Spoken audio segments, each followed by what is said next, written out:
I'm going to take the liberty, Sadhguru, to do what I normally do on my television show, which is a rapid fire round.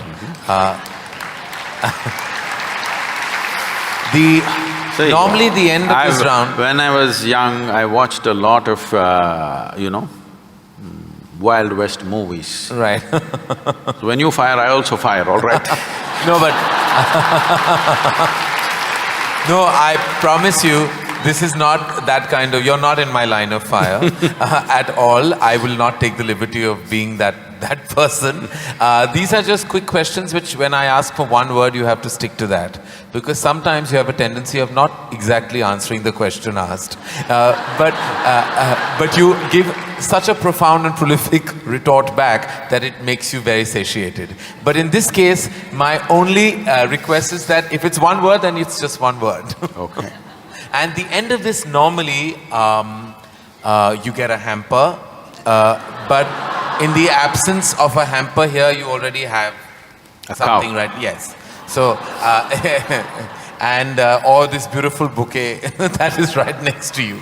But so there's no hamper, but you will get my utmost gratitude.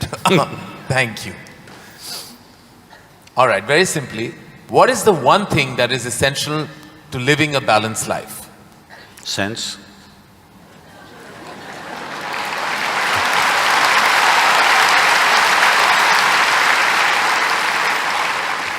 What is the one thing we must absolutely do away with in order to lead a balanced life? Senselessness. Yes. All right. I thought that was coming. First thing that comes to your mind when I say the following, the first thing, organized religion. Madness. Marriage. Cohabitation. Competition. Stupid. Money. Useful. Love.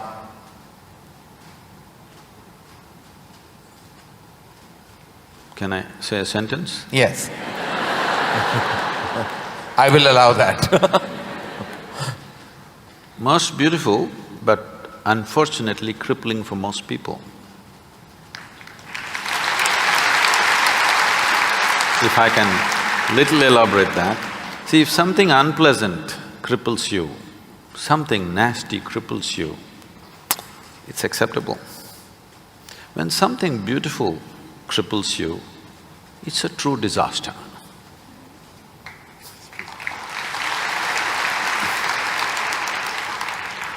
If you could ask one person, alive or dead, one question, who would you ask and what would that be?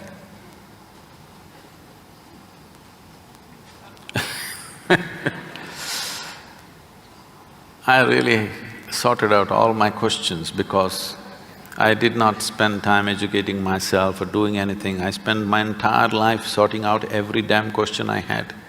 I've kind of run out of questions. And you certainly have not run out of any answers and you never will. Best advice you have ever received? Nothing. Never? No. I never sought, nor did I receive. I made myself in such a way I'm incapable either of seeking advice or giving advice.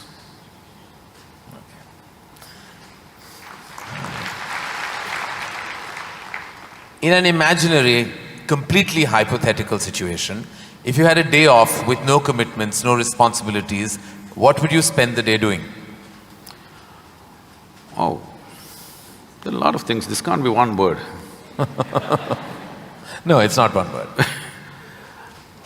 See, I have an indiscriminate sense of passion towards everything.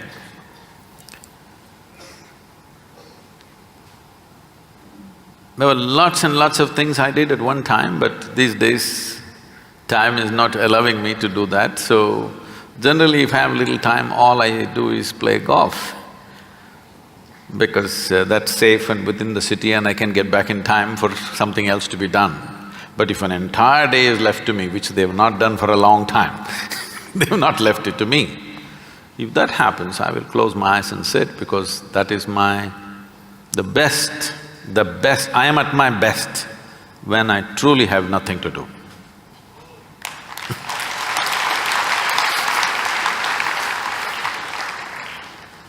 What is one thing you'd like people to remember about you at the end of your life? They must live so wonderfully that they don't even remember me.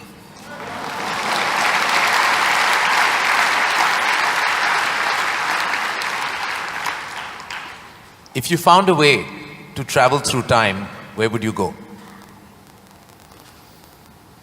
I'm kind of done with all those things. Your universe visited already, you have visas for every part of this ecosystem. If we can do some slow fire, Yeah. because that's a question with many ramifications. This, for example, traveling in the world, we jetted around and now we want to travel to the Mars, we want to travel to another place. And now that's not enough, we want to travel into the past and future. All this longing is again exploratory in nature. Whether you go on vacation to Maldives or you want to go to Mars, it is fundamentally exploratory. Maybe you're also thinking of relaxation and pleasure and whatever, but essentially it's exploratory, otherwise why can't you do it here? It's something that you want to do, you want to touch another place. This longing is there in the human being only as long as the life that you are remains in a seed form. That is, it did not sprout and blossom. This happened when Adi Yogi was expounding the science of yoga and talking about the nature of the cosmos, how it's related to your individual self and what you can do with it. Then the seven sages who were with him, they asked, what is the nature of this cosmos? How big is it?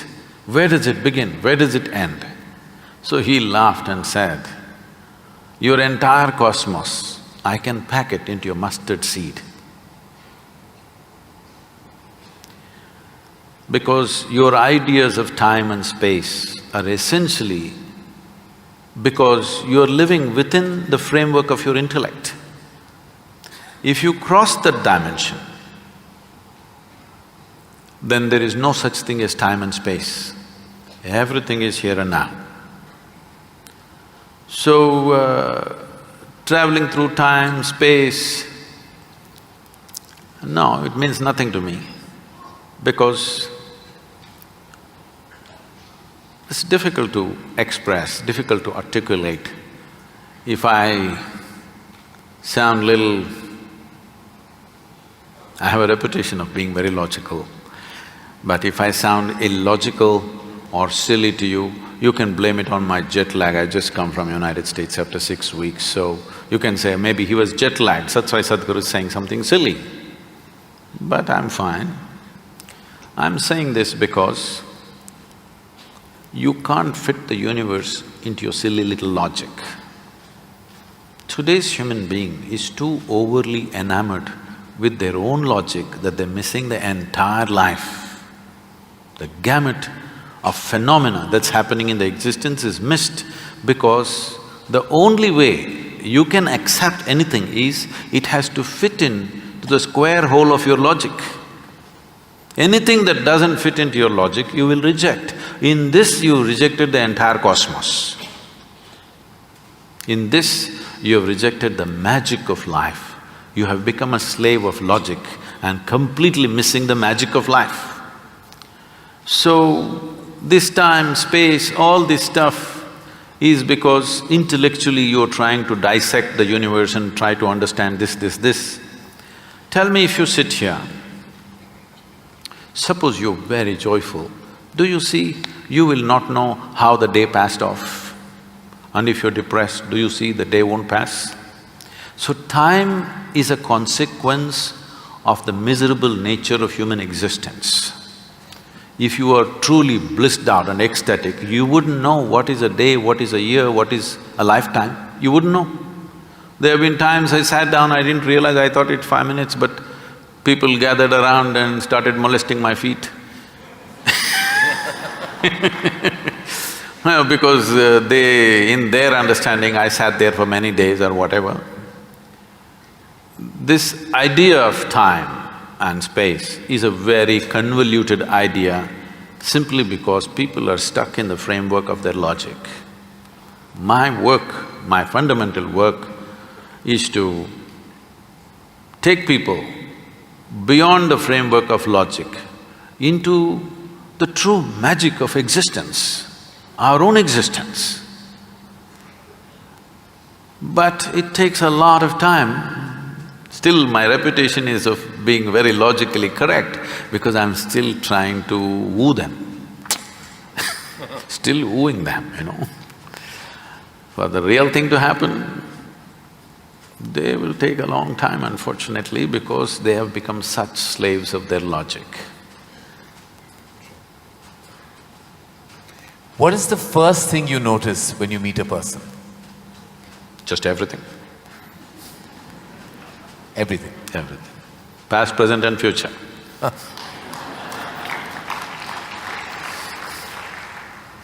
Is it more important to do what you love or love what you're doing?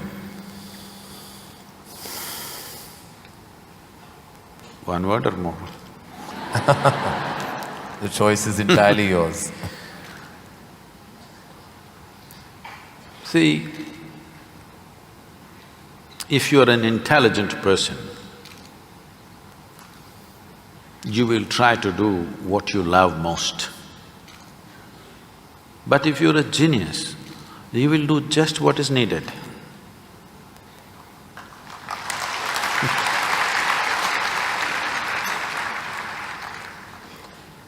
If you could be invisible for a day, what would you do?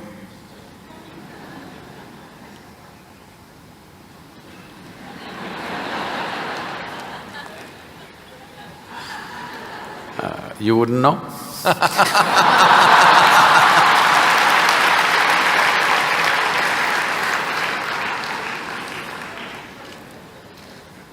With due respect, what is your biggest weakness? Biggest? What is your biggest weakness? See, what normally people treat as weakness in their lives. Okay, let me give a normal answer. Why am I going into all this? Already you said I'm what? What is the word? Sashayed.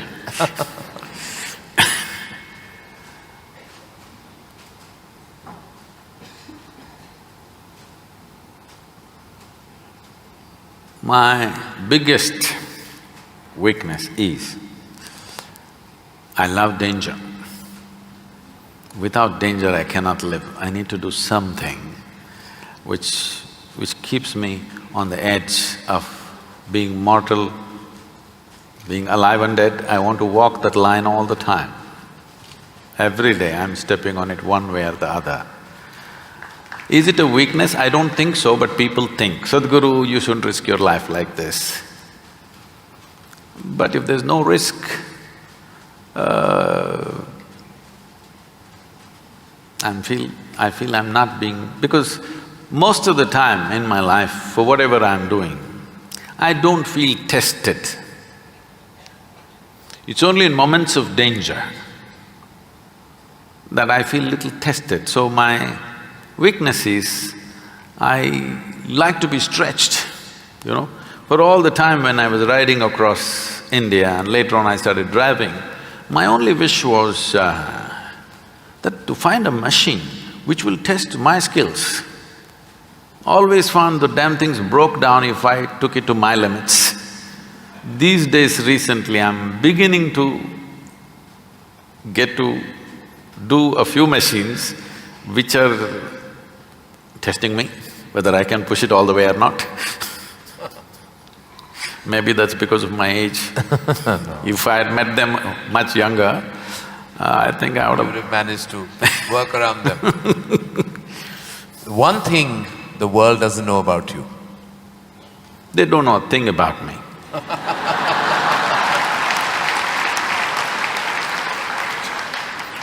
That's a fact. And the one thing you wish you could change about yourself? Oh, I never looked at that. I could speak Hindi. No, I'm sorry, Marathi.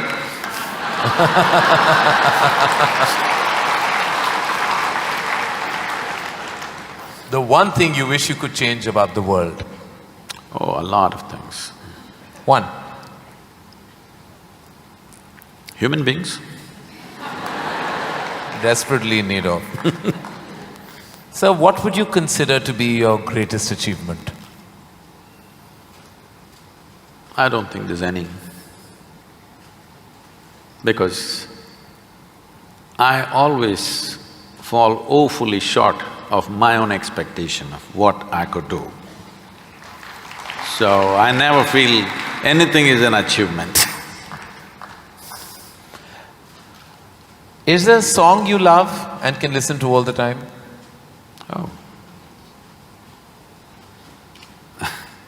I somehow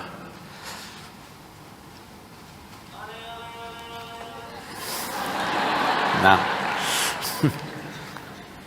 probably because this